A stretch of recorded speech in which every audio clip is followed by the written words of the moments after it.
People say all this is just imagination. But imagination only starts when something is close to us. Some things in the dark are not just seen, they are felt. And when you start to feel them, sleep is the first thing to disappear. I didn't want to go on that holiday. That's the part that still bothers me the most.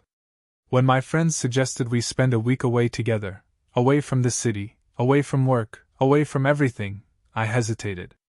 Not because I didn't trust them. I'd known most of them since college.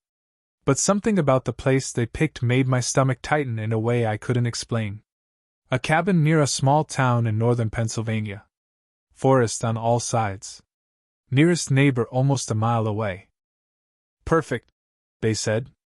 No noise. No people. Just us. I told myself I was being dramatic. I needed the break. So I went. I wish I hadn't. We arrived just before sunset. The road into town was narrow and quiet, lined with tall trees that leaned inward like they were trying to listen. My phone lost signal about 10 minutes before we reached the cabin, and the radio dissolved into static shortly after that.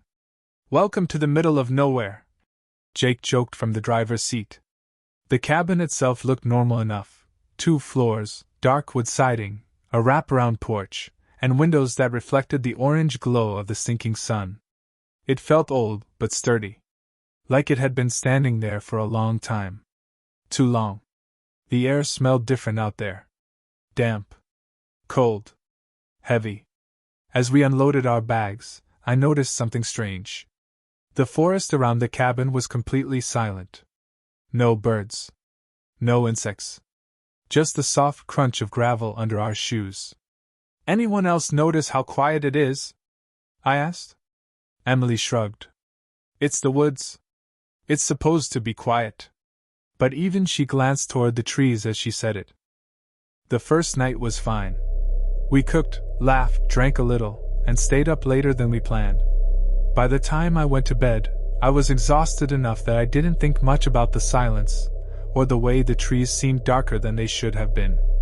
I took the upstairs bedroom facing the forest. At some point during the night I woke up. I didn't know why at first. I just knew my eyes were open, my heart was beating faster than normal, and the room felt different. I rolled over and checked my phone. 3 a.m. Exactly. I almost laughed at myself. People wake up at night all the time. It meant nothing. Then I noticed the light. A faint glow was coming through the window. Not moonlight.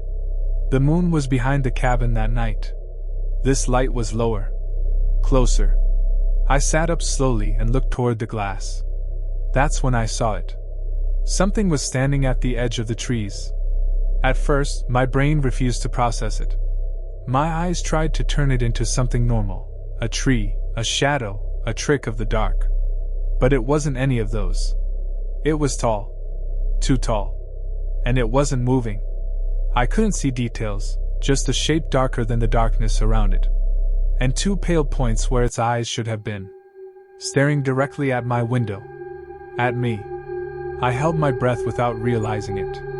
My chest burned, but I didn't dare move. The thing didn't blink. Didn't sway with the wind. Didn't make a sound.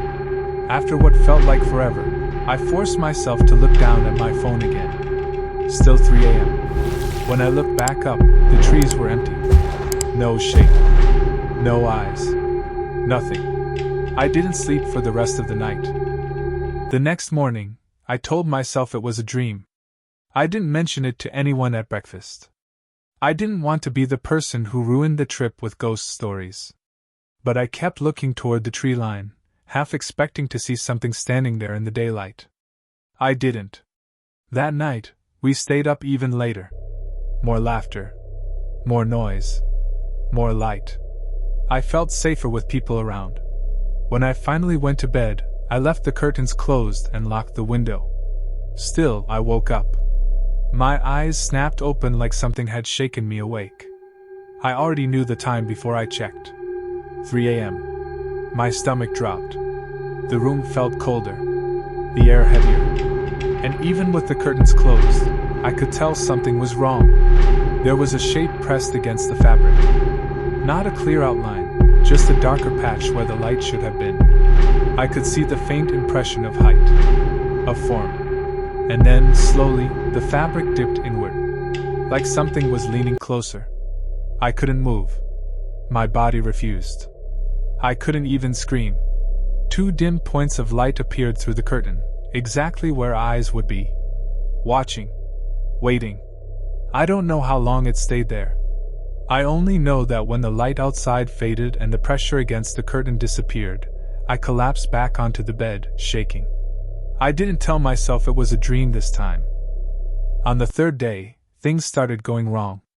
Jake swore he heard footsteps outside the cabin before sunrise.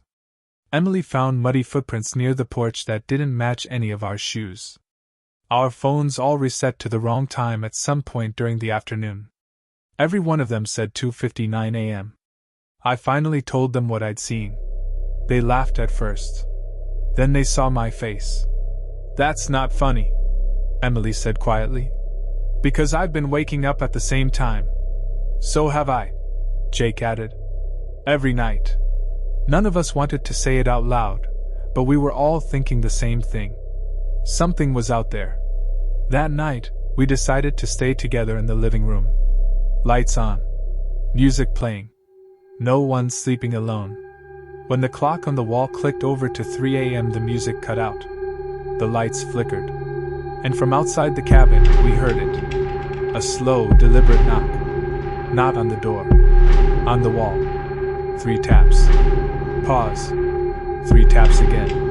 Whatever it was, it knew exactly where we were. We didn't answer. We didn't move. The knocking stopped. Then came the footsteps.